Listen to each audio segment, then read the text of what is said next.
este clima digital surgen comportamientos informáticos que van desde el seguimiento obsesivo o stalkeo hasta el doxeo. Podríamos hablar de esto durante horas, pero dejemos en suspenso esta cuestión. Uno puede intuir que estas conductas digitales aparecieron recién con el desarrollo de la informática en las últimas décadas. Pero ¿realmente es así o estos patrones son versiones potenciadas de fenómenos sociales que emergieron en la modernidad?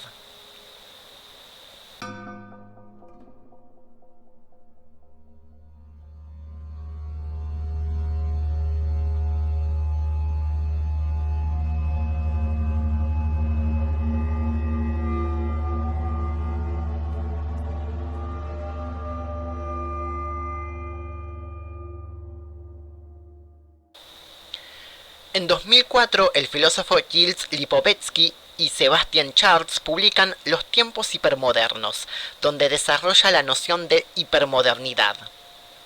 Lejos de haber muerto la modernidad, asistimos a su culminación, que se concreta en el liberalismo universal, en la comercialización casi general de los modos de vida, en la explotación hasta la muerte de la razón instrumental, en una individualización vertiginosa. Los elementos premodernos no se han desvanecido, sino que funcionan según una lógica moderna desregularizada y desinstitucionalizada. El Estado retrocede, la religión y la familia se privatizan, la sociedad de mercado se impone. Lo que hay en circulación es una segunda modernidad desreglamentada y globalizada. Si bien es inexacto extrapolar esta noción al cuento de Poe, es preciso contemplar que el hombre de la multitud produce literatura a partir de la masificación de las poblaciones urbanas y entra en sintonía con otras escrituras como la poesía de Baudelaire.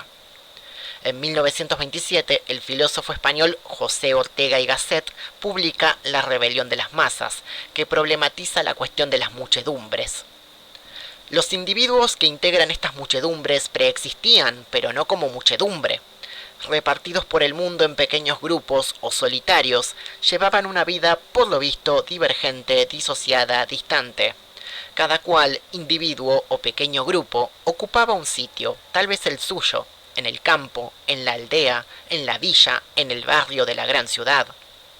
Ahora, de pronto, aparecen bajo la especie de aglomeración, y nuestros ojos ven donde quiera muchedumbres.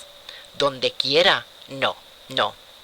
Precisamente los lugares mejores, creación relativamente refinada de la cultura humana, reservados antes a grupos menores, en definitiva, a minorías. La muchedumbre de pronto se ha hecho visible, se ha instalado en los lugares preferentes de la sociedad. Antes, si existía, pasaba inadvertida, ocupaba el fondo del escenario social. Ahora se ha adelantado a las baterías. Es ella el personaje principal. Ya no hay protagonistas, solo hay coro. Dicho esto, no es lo mismo pensar las masas en la modernidad que pensarlas en la hipermodernidad. En el primer caso, la multitud puede llegar a asumir dimensiones aterradoras que desbordan al individuo. En la hipermodernidad, las masas se convierten en unidades digitalizables o incluso monetizables.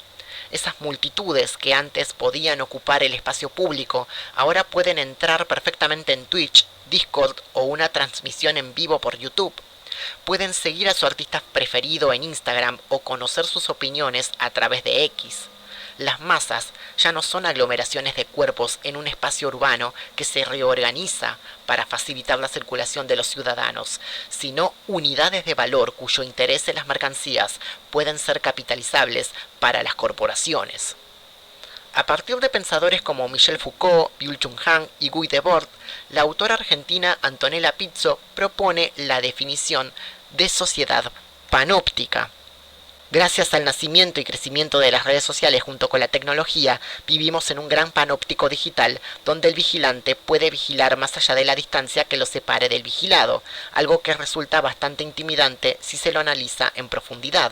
Los usuarios son conscientes de su vigilancia comercial, pero igualmente la asumen para poder acceder a ciertos contenidos. Es el precio que se debe pagar. ¿Qué estado de sociedad pudo haber estado antes de la sociedad panóptica?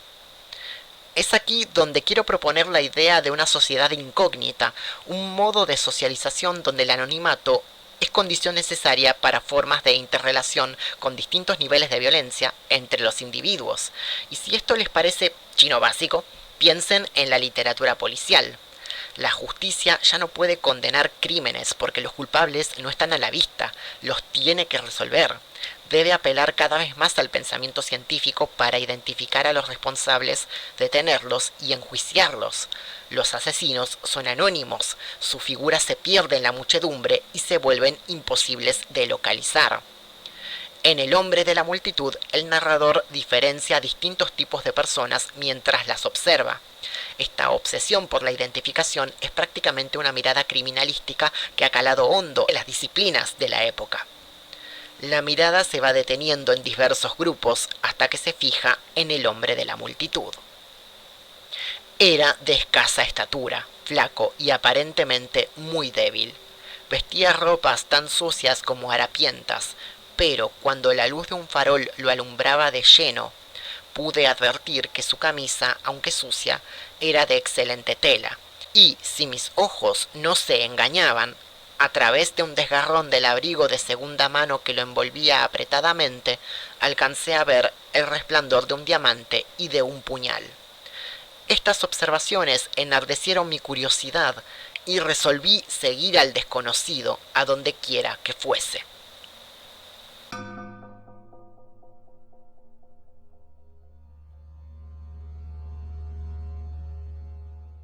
Hay ciertos secretos que no se dejan expresar.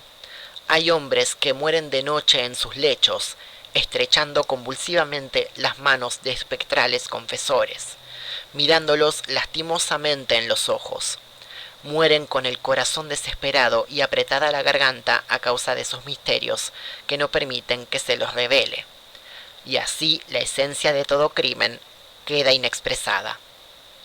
En la sociedad incógnita, la persecución de una verdad responde a la necesidad de resolver un enigma. En la sociedad panóptica, la persecución obedece a una cultura de cancelación o a un criterio de censura en la que el objetivo es neutralizar una voz disidente que debe eliminarse indistintamente de si dice una verdad o no, si pertenece a un sujeto culpable o no de una acción. En la hipermodernidad no importa tanto resolver el crimen, sino hacer un espectáculo de él, porque como espectadores creemos saber desde el principio quiénes son los culpables. En el cuento de Poe, el narrador protagonista pasa de ser un espectador a volverse un perseguidor. Se desarrolla una persecución implacable por toda Londres, donde se nos describe con mucho detalle los pasadizos y callejuelas oscuras donde se van perdiendo los caminantes, hasta que llega el punto cúlmine de la narración, donde ocurre lo siguiente. Y cuando llegaron las sombras de la segunda noche, y yo me sentía cansado a morir, enfrenté al errabundo y me detuve, mirándolo fijamente en la cara. Sin reparar en mí, reanudó su solemne paseo, mientras yo, cesando de perseguirlo, me quedaba sumido en su contemplación. Si nos atenemos a una lectura literal de El hombre de la multitud, el hombre no hizo nada malo, solo deambular de un lado a otro, y está de más decir que caminar no es un delito. Podemos establecer un contrapunto interesante con un cuento muy posterior, El peatón de Ray Bradbury, donde la multitud ya no está en las calles, sino en las casas. No hay lugar donde ocultarse de las fuerzas policiales que aparecen para detener a un hombre que solo está caminando por caminar. En la sociedad panóptica, las operaciones de vigilancia ya no son llevadas a cabo por la fuerza policial, sino por los propios ciudadanos que se vigilan los unos a los otros y se penalizan de maneras colectivas y tácitamente consensuadas bajo un código moralizador compartido. Esto no era posible en la sociedad incógnita que aparece en El hombre de la multitud, donde a pesar de la proliferación de otredades, no hay un sentimiento de comunidad que habilite estos comportamientos en masa. En las redes sociales no hay un único modelo de comunidad operando, sino muchos. En casos muy notorios hay modos de comportamiento, donde un influencer emite órdenes disfrazadas de sugerencias a sus seguidores para que cancelen o avalen determinada cosa. lo cual es jurídicamente complejo, porque bajo la noción de una libertad de expresión, siempre pueden argumentar que no son responsables de los actos de sus seguidores, ni de las interpretaciones que estos puedan llegar a hacer de sus declaraciones. Este vacío legal les permite decir lo que deseen sin que consideren las consecuencias de sus palabras. El caso diametralmente opuesto son los stalkers, los usuarios que siguen a una persona de manera discreta y silenciosa, pero sistemática, bajo intereses personales o por puro entretenimiento. Lo interesante de la sociedad panóptica es que podemos ser vigilantes o vigilados sin conocernos los unos a los otros. En cualquiera de los casos anteriores, estas actividades pueden ser monetizables o por lo menos producir cierto grado de satisfacción a los individuos, aunque el deseo de alcanzar a quien perseguimos quede insatisfecho. Es el placer de una persecución que, llevada a cabo en el ámbito digital, creemos que no tiene ningún tipo de consecuencia penal.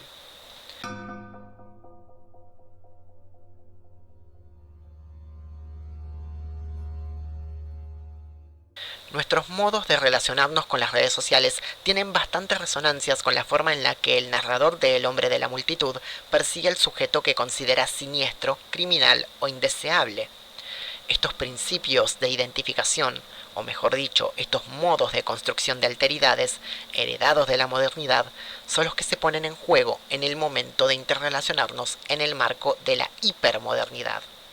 Seguir, perseguir y conseguir terminan siendo los verbos capitales de un modo de consumo predatorio que modela nuestra forma de comunicarnos con nuestros semejantes a través de plataformas que, pretendiéndose ser democráticas, habilitan espacios para lo siniestro.